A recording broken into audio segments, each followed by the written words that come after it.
Bravo bosses. This is the Bravo Investigator podcast. I'm your host, Dana, and today we are talking about Summer House Season 10, Episode 8. Let's get into it.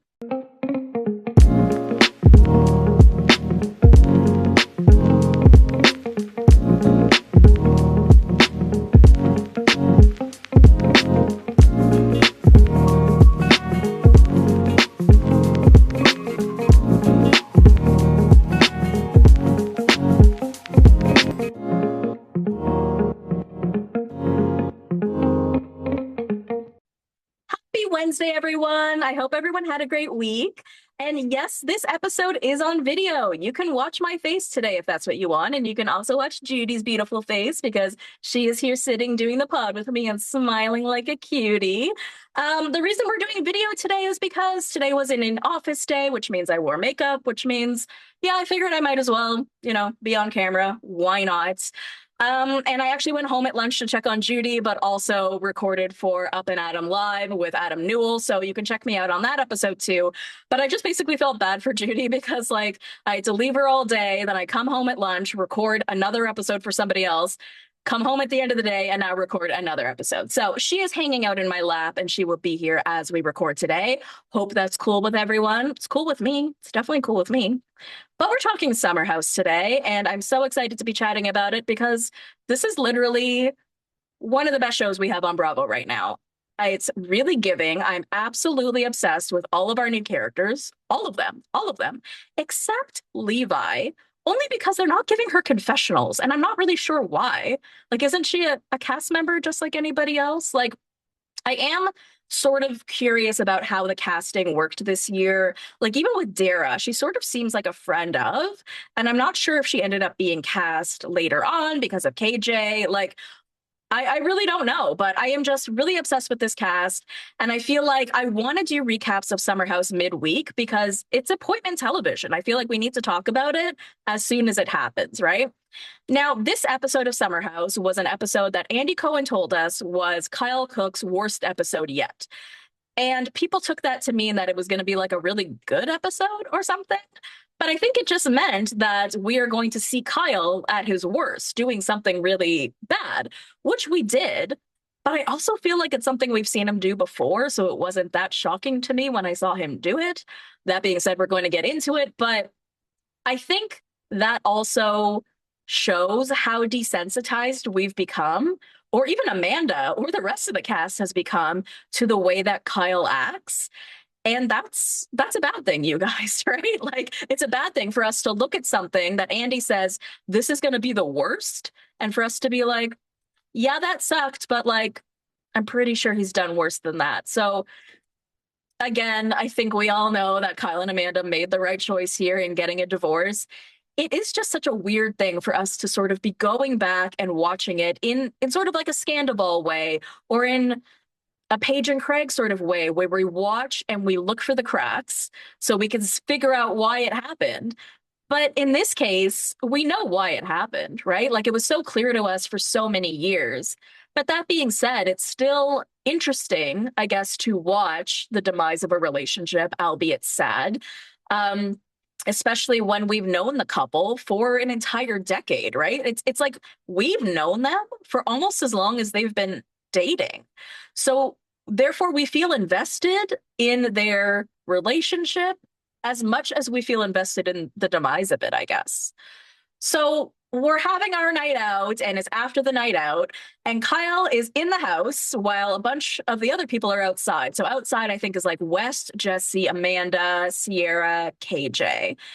And for some reason, Kyle's inside, even though everyone else is outside. So he's inside and he's like, Amanda's not paying attention to me. She's not talking to me. Everyone has ditched me. Amanda ditched me. But dude, they're just outside, right? We're all in the same house here. So I don't know why he gets in his own head about Amanda leaving him alone or people ditching him when they are right there. But again, he is absolutely hammered at this point. So he goes outside and he sees Amanda hanging with everybody else, and he gets pissed about it. He's like, I can't believe she's out there hanging out and laughing with West and Jesse. So he's mad that she's laughing and enjoying her life with other people besides him, which is so bizarre because in other episodes and at other times that he's complained about her, he's complained that she's boring and that she's not fun, right? Amanda, not fun. And that she doesn't go out with him and doesn't do things, right? But look at the other friendships that she has cultivated and look how much fun other people think that she is. So I think that's really telling towards all of the things that he negates about her because it seems that everybody else feels that she is those things. Do you know what I mean? So he comes outside and he like puts a speaker on the ground and then he just starts like randomly like gyrating and dancing in like the most embarrassing way. And then everyone just kind of stares at him because they're not really sure what to do with it. So he starts berating Amanda out of nowhere.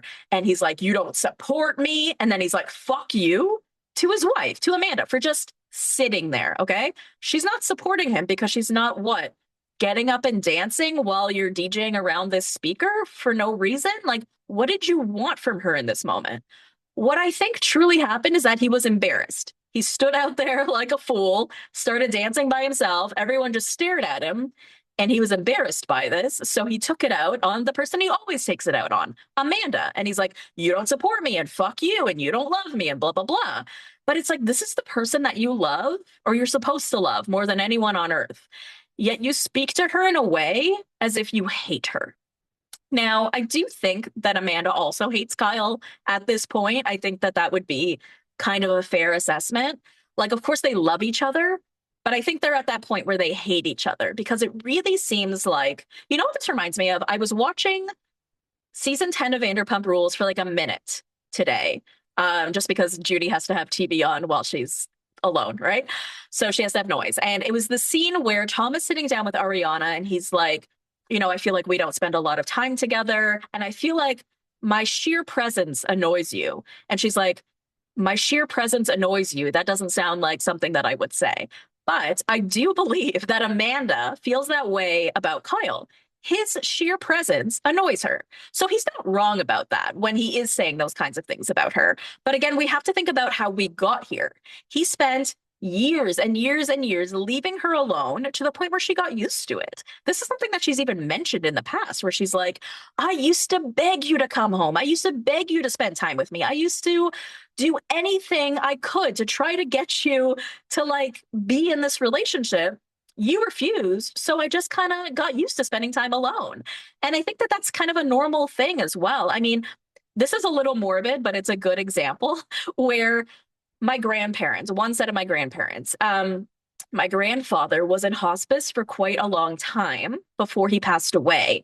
And so when he did end up passing away, it was an easier transition for my grandmother because she had spent so much time away from him because he had been living in hospice. So she got used to not living with him. She got used to having meals without him. She got used to a life without him so that when he actually passed, it wasn't as dramatic, I guess, is what you can say. So I use this example only to say that for Amanda, the trajectory of her relationship definitely changed from what she expected it to be or wanted it to be, but it's something that she just ended up getting used to. And then I also think that when it comes to the breakup, it was a lot easier probably for the both of them because they weren't spending much time together. So when the divorce finally, or when they finally decided to separate, it's like, "Oh, we're just doing legally what we've been doing for a long time." And it must have been a lot easier for them to have gone through that separation, having spent so little time together over the past at least year, probably more. So Amanda starts crying that she'll be fine and she'll just pretend like everything is okay and celebrate Kyle's birthday tomorrow because there's nothing more important than Kyle's fucking birthday. I swear, this entire show basically revolves around Kyle's birthday. Sorry, my dog's barking. Don't be barking, silly. So Amanda tells the camera that there's no point in talking about it with Kyle because he won't apologize or take accountability. And that's very true, right? Like he always really doubles down in the things that he's saying. We do see him apologize to her on occasion, but it's very rarely with accountability. It's always like, "And I'm sorry, but you made me feel like shit. I'm sorry, but you've been ignoring me." So, I kind of feel her on that vein. And I feel like that's part of what she's been doing in this relationship, where she's like, this just isn't even worth it to discuss with him because he's just not going to listen to me and he's just not going to give me what I need. Now, West, of all people, goes and checks on Amanda. So they're in the bathroom that's in Kyle and Amanda's room. So we can't really see them, but we hear them talking. And Wes is telling her that he cannot believe that Kyle did that so unprovoked. And she tells Wes that she wonders if this is the best that she can do. Now, this is the second time that we've heard her say that. We've heard her say that to Sierra and now to West. And it just really makes me sad because she is so beautiful, interesting, hilarious, driven. And sometimes when you're with someone who is constantly telling you that you are none of those things, that can really affect your self-worth and your self-esteem. So that's obviously having an effect on how she sees herself. Thank God she doesn't seem to feel that way about herself now. And I bet that has a lot to do with all of the amazing friends and support that she has in her life who are telling her, like, no, no, you aren't a piece of shit. No, no, you're not boring. No, no, you will be able to find someone else. But what I find so interesting here is the West of it all. I am going to take us back for a second to the Dumois rumor that we had heard a couple of weeks ago that West and Amanda were out there all over New York making out, right? And it's really interesting to watch him here be such a good friend to her and to really, really care about her needs to the point where when Kyle comes into the room, he's like, dude, you need to apologize to her. And he's like, well, no, I don't think I need to. And he's like, no, you need to apologize to her. It is absolutely not okay the way that you're speaking to her. Go apologize now. And then when Wes ends up leaving the room, he's like, Amanda, I love you. Now, obviously, he means that as a friend, but it did make me think back to that rumor. And I did not watch What Happens Live last night, which did have West on it, but I did see like the one clip that ended up coming out of it, which was him being asked about the Amanda of it all. And he's like, she's single now, she can do whatever she wants. That is not something that she's doing with me. There's even been rumors about her and other people that she's hanging out with. So he's referring to that guy Aiden that he's also friends with that Amanda's been hanging out with. And he says, that person is a really important person to me, and nothing like that would ever happen between us. And when he means that person, he means Amanda. And I think it's really beautiful how she has cultivated all of these friendships with all of the people in the group. These aren't just like Kyle's friends. These are also her friends as well. And I don't know, like, I think that's really cool. So Kyle does end up going to talk to Amanda, and he tells her that he feels like she doesn't make an effort to try to pay attention to him. This is the same kind of thing that we're hearing over and over again, where he feels like he needs attention. Like it seems like he needs a lot of attention. And Amanda's like, okay, you want my attention. You say that I'm ignoring you. But then when I'm around, all you want to do is hang out with strangers. And he's like, no, the only reason I hang out with strangers is because you won't hang out with me. And she's like, no, that's absolutely not true. And then he calls her a fucking dumbass bitch. Now, this is obviously what Andy was referring to when he said that this was Kyle's like worst moment. The only reason that I say that it maybe wasn't is because haven't we heard him call her a bitch before or tell her to fuck off before? Like, I feel like we have a couple of years ago.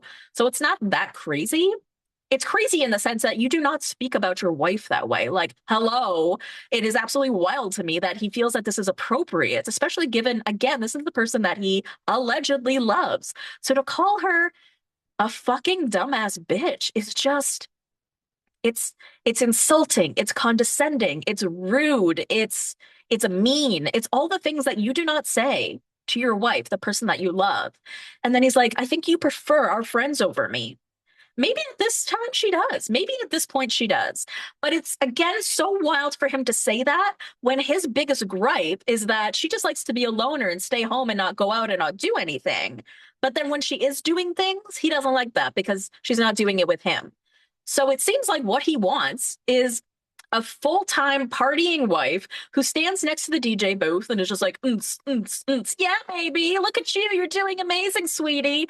And that's what you want her whole life to be. You don't want her to really talk to any other friends. You don't want her to hang out with any other people. You just want her to gas you up and make you seem like you're the biggest, best man ever so that you feel alive and supported. Like, I feel like he's putting a lot on her and their relationship because they're allowed to have outside interests. They're allowed to have outside friends. But whenever she engages in any of that, he gets jealous. And the jealousy has to do with him feeling like he needs the attention. But is it really attention from Amanda he wants, or does he just want attention in general? Is he just an attention whore? Is that why he's doing this DJing thing and not because he needs to do it in order to work, right? He needs to support his family, must DJ to put food on the table. I don't really know, but I think he really needs to do some inner work on this whole needing to be really liked and have people obsessed with me kind of thing because it just doesn't feel super healthy in my opinion. Um, so Amanda goes to cry in the kitchen and she's really upset. Ben tries to console her and he's like, I've known Kyle and Amanda for a year now. And maybe sometimes Amanda will try to push his buttons, which I didn't like that he said, but okay, I'll let him say it. But I still feel like there isn't anything that has happened between them that would lead to a blow up like this, would lead to what I just saw, which is kind of interesting for everyone to kind of see the perspective that Amanda has been talking about, that the audience has been talking about for so many years. A lot of these new cast members are now seeing Kyle through everybody else's eyes, I guess, for the first time. So Kyle tells Wes that Amanda has spent more time with him than, or spent more time with West than Kyle in the past 6 months. Okay, Kyle, did you not say in the first episode of this season that you have not been home for the past 6 months? I literally distinctly remember him saying that he was only home for 1.5 weekends in the past 6 months. Yet now he's complaining to West that Amanda spent more time with West than Kyle in the past 6 months. Again, he's not understanding the problem here. He's saying that she's not spending enough time with him, yet he's not around because he's out doing all the other things. So what does he want from her? Does he want her to travel with him to these DJ gigs and stand next to the DJ booth and be like, you're doing amazing, sweetie? I just don't really understand because now that he's complaining to everybody and trying to make all of his points, none of his points are valid or really like make any sense. And then he tells Wes that Amanda hates him. And yeah, like I said, Amanda probably does hate him at this point, but I also feel like he must hate her because the vitriol with which he speaks to her, like calling your wife a fucking dumbass bitch, that's vitriol. That's hate, right? And I think Sierra is right about what she says later on in the episode. Okay, we'll get there in a minute. Let's go in order because that is how we do recaps. So it's the next day, and the party for the house this weekend is going to be dressing up as like old people. So it's really funny. We've got walkers, we've got wigs, we've got floppy boobs, we've got everything. So it's really, really funny. And as everybody's sort of like getting ready for it, we have Mia, Sierra, and or it's just the two of them talking about how Sierra really opened up at dinner the night before about the interracial aspects of dating someone of color or dating a white person and how that makes people feel in the house. And Mia really told Sierra how much she really appreciated that conversation and how she didn't really have the balls to do it. And that's why it meant so much to her to have Sierra do that. And Sierra says to the camera a realization that she basically had, where she was like, if I'm going to have white friendships and white people in my life, and I'm going to date white people, I'm going to have to tell them how I'm feeling. And yeah, sorry, Judy's barking. No barking, Judy. No barking. And I think that's totally fair, right? You do need to have those conversations with people because we can't expect people to really understand our experience and what we're going through. Actually, in fact, no one will ever be able to understand Sierra's direct experience or to directly know what she's been through because unless you're in her shoes, you never will. But at the same time, when you have friends that are different from you in any regard, I think it does make sense to sort of explain to them, like, how you feel and what you need in that friendship to feel safe and whole and good. And while those conversations can sometimes be tough to have, I feel like if you're having them with the right people, they shouldn't be so difficult to have. You know what I mean? Like I even apologized to a friend for being a jerk to her a couple of weeks ago, and I was being a jerk. I totally was. And she sort of explained to me how she saw me through her eyes and the things that she felt that I was making missteps on. And I was like, yeah, I think you're absolutely right, right? Like I wasn't seeing it through your eyes until you were able to explain it to me that way. I wasn't able to see how the way I treated made you feel until you explained it to me that way. And now I totally get it and I'll never do it again. And that's something that I've always encouraged in my own friendships. I'm always telling people, if there's something about you that bothers me, tell me. If there's something about you that I can change, tell me, because I don't want to piss people off or offend them. And I feel like with Sierra holding in her feelings all of this time, right, it just can end up leading to built up resentment. which again, I completely understand why you don't want to have like these kinds of conversations all of the time with your friends. But I'm just saying that if these friends are real friends to you and they really care about your well-being and your happiness, they'd be more than happy to, yeah, like have these conversations with you. So the guys in Sierra sit down to talk about what happened with Kyle and Amanda the previous night. And West tells everybody that Kyle said that Amanda was giving him fuck you eyes, and that's why he kind of blew up like that. And West was like, no, she wasn't. She was just sitting there watching you dance, dude. And then you blew up for no reason.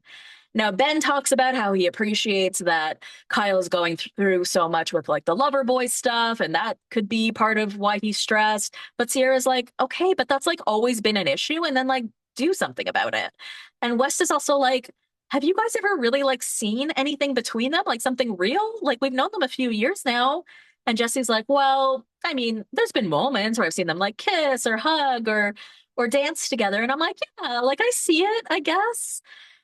And I don't know, like everyone's sort of thinking like, why is this couple together to begin with? And they even ask Sierra, like, what is it that's holding them together? And she's like, damned if I know, which I'm surprised about. I would think that of all people, she would know why they're still together.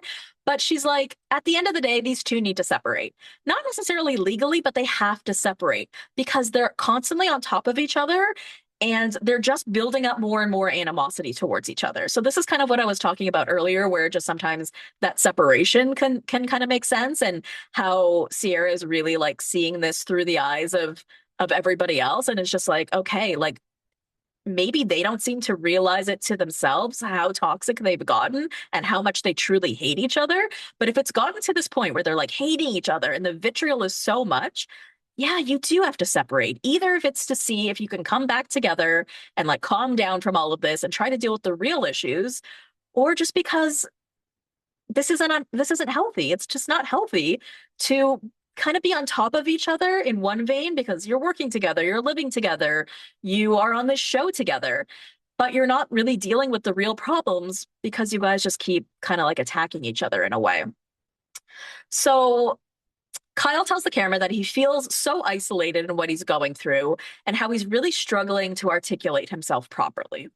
I think that really shows that Kyle is like going through a lot, right? Maybe mentally. I think just a lot of things that we don't really understand. We know he's going through a lot with Loverboy. We know obviously he's going through a lot with his marriage, but it's really interesting to hear him say that he feels so isolated in it all and how he doesn't feel like anyone really understands what he's going through. And I'm not sure why that is. I mean, he has Carl, right? He has all these other guys in the house that he can talk to.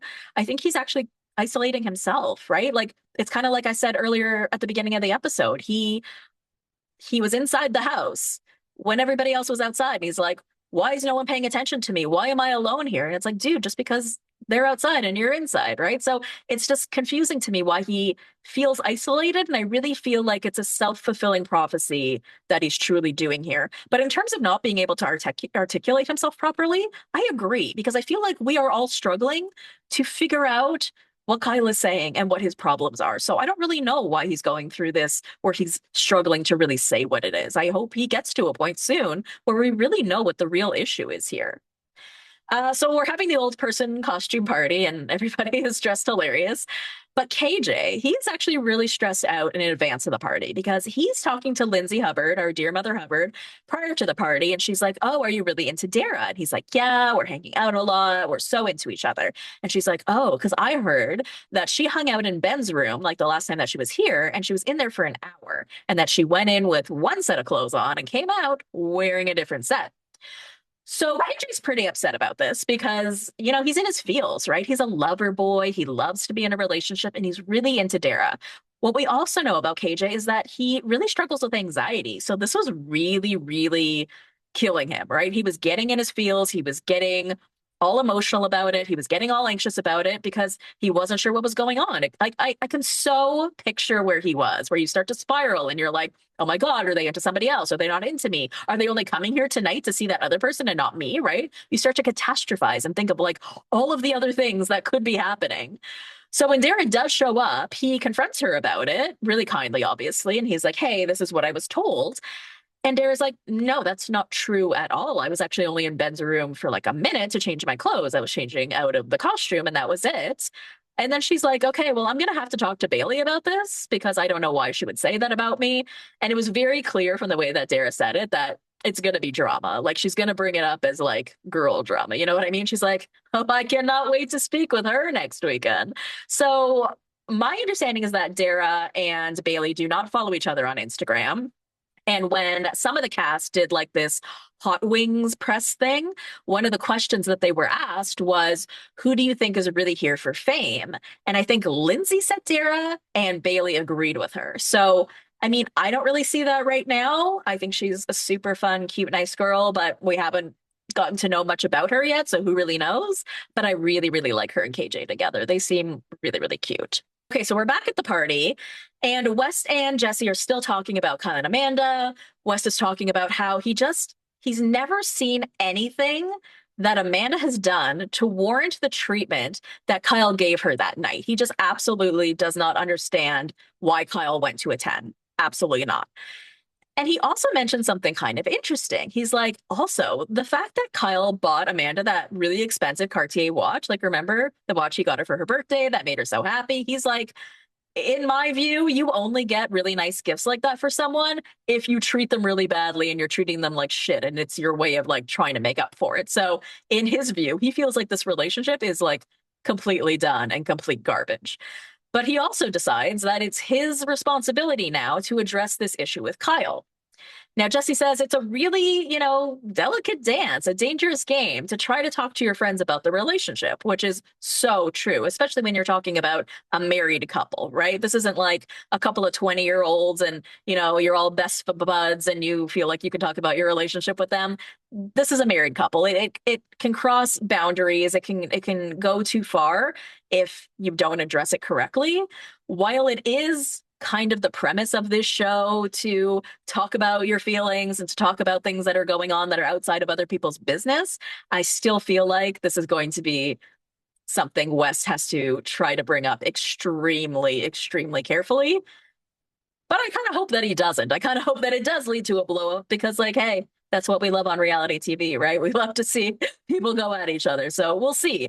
But at the same time, I am happy that West does have plans to do this, despite the fact that it might be inappropriate for him to do so. I think somebody really does need to put Kyle in his place at this point. Everybody just feels like they're sort of walking on eggshells around him in the way that he's acting, and they don't understand the way that he's acting. And I feel like someone who's close to the group, and because everyone in this group is super close, needs to really sit him down and be like, hey, the way that you're acting isn't okay. What's going on here? So I hope that he does it with class and grace, but we'll see. All right, you guys, that is the end of the episode. I hope that you enjoyed it. You will see me later on in the week for Southern Charm Reunion. You can follow me on Instagram, TikTok, and Threads at The Bravo Investigator. You can also join the Patreon at patreon.com/The Bravo Investigator podcast. New episodes come out on the Patreon every weekend, and I am covering Southern Hospitality Season 4. You can also subscribe to the YouTube channel where you can watch today's episode, join the Facebook group, and I love you, BBs. I will see you next time. Thank you for listening to the Bravo Investigator podcast. For more content, head over to patreon.com/The Bravo Investigator podcast. Follow me on Instagram, TikTok, and Threads at The Bravo Investigator. If you enjoyed the show, leave a 5-star review. Love you, BBs. See you next time.